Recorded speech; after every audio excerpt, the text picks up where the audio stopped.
was having a cheeky geese back through the scoreboards from day 2, and I noticed the Astralis North game was pretty close, 16-14.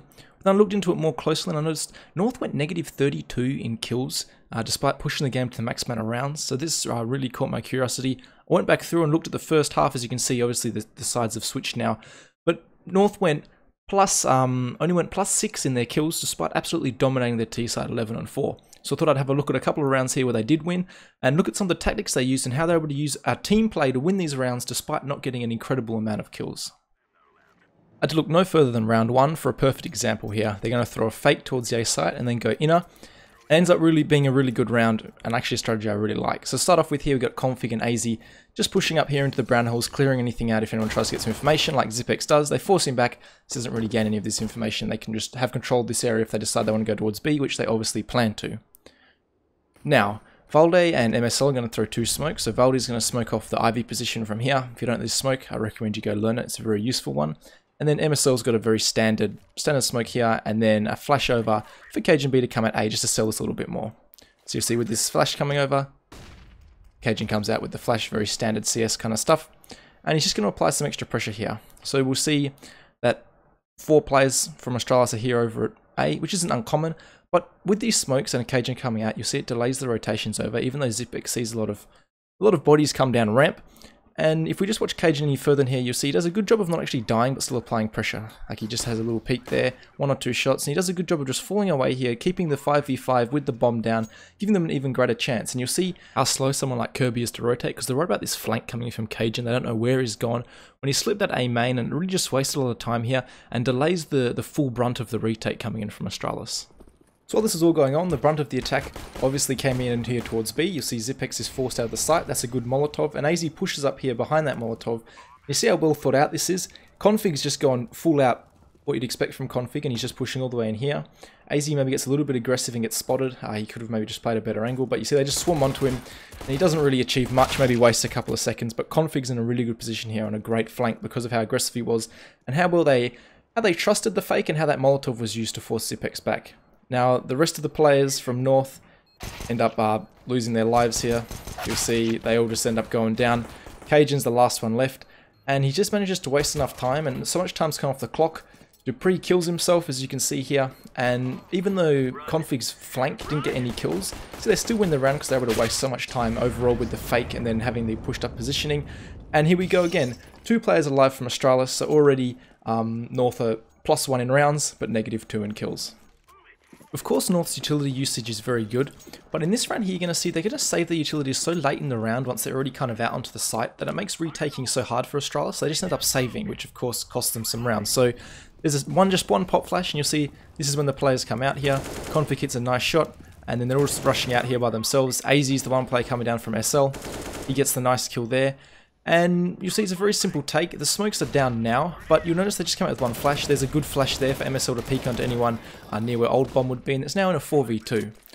So this is all very hectic, but if we look at it from a bird's eye point of view, see there's the flash from MSL, and you see the rest of the teams come out here, and no smokes have yet landed. Look how far out they are. One smoke comes in, obviously from AZ to smoke off Ivy, and you see right now, the 2 smokes have just plumed. You got the one smoke there and the one smoke there, but look how aggressive they are. Cajun B is already up at the base of green train. Baldy's on top of blue, MSL's out here bottom red, and AZ's obviously peeking out here and he's just about to kill Glaive.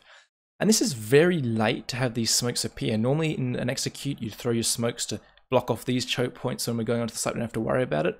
But they take a different approach here. They wait, they take the fights, they take the angles, and then they throw their smokes. So one, this makes it hard. Obviously, this smoke's going to be a long time before it fades, where Device is pretty much useless, and you'll see it ends up rotating around. Dupree is forced out here, and both these players are very low on HP, and we saw how they were all dealt with. And you'll see they just keep collapsing onto the site. Dupree is forced off to try and wait. To wait. There's a good flashbang that comes in. I might have actually been a team flash there to help MSL pick off Dupree. Then you'll see Device back here, and they're all kind of smoked off. And yeah, this is the one thing about this round is because of how late their utility usage, it makes it so hard for them to retake. KGB gives up an easy kill. I'm not quite sure why he does this. Valde has already saved his smoke, and he was able to re-smoke off Ivy. And you see the bomb is ticking away here. Device tries to get something here.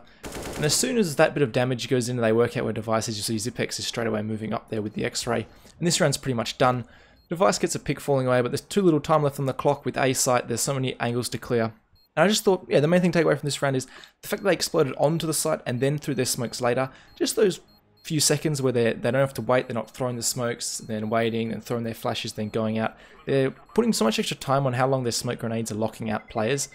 And yeah, that's another reason here. You'll see 2 players survive from each team, so they're only going equal, and around they won. So that continues our theory of why they got so few kills positive when they won so many rounds.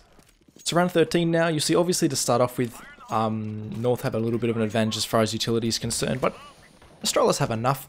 Kirby straight away in here towards SL position, pretty standard stuff, but you see they do a good job of bleeding the utility here, North, as well as Astralis using it to gain a bit of information, and it's a good read, I think, from MSL in this particular round.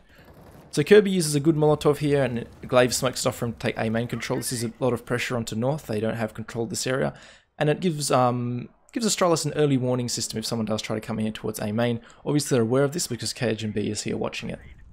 Now, they do a good job over at Ivy. They throw a double grenade and a smoke to draw out another smoke from Device.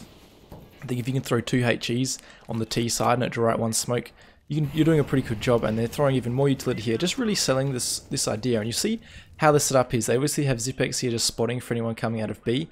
But look at the lineup here. They're all along this far side of the map, miles away from the B site. And I think this is a great read from MSL. You see KGB is about to start rotating up here towards the B site.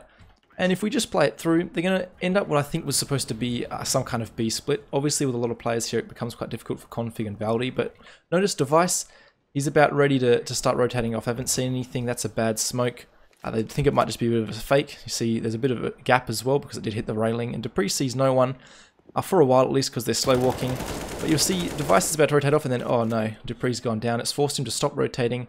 And Zipex is getting a little bit, he could have pinched onto. Device does a good job of stopping it, but you'll see the brunt of the attack comes on here now. And obviously they're playing a retake setup, they were doing this all along. But look how much time, Config is buying here from Device. Device ends up just ignoring him.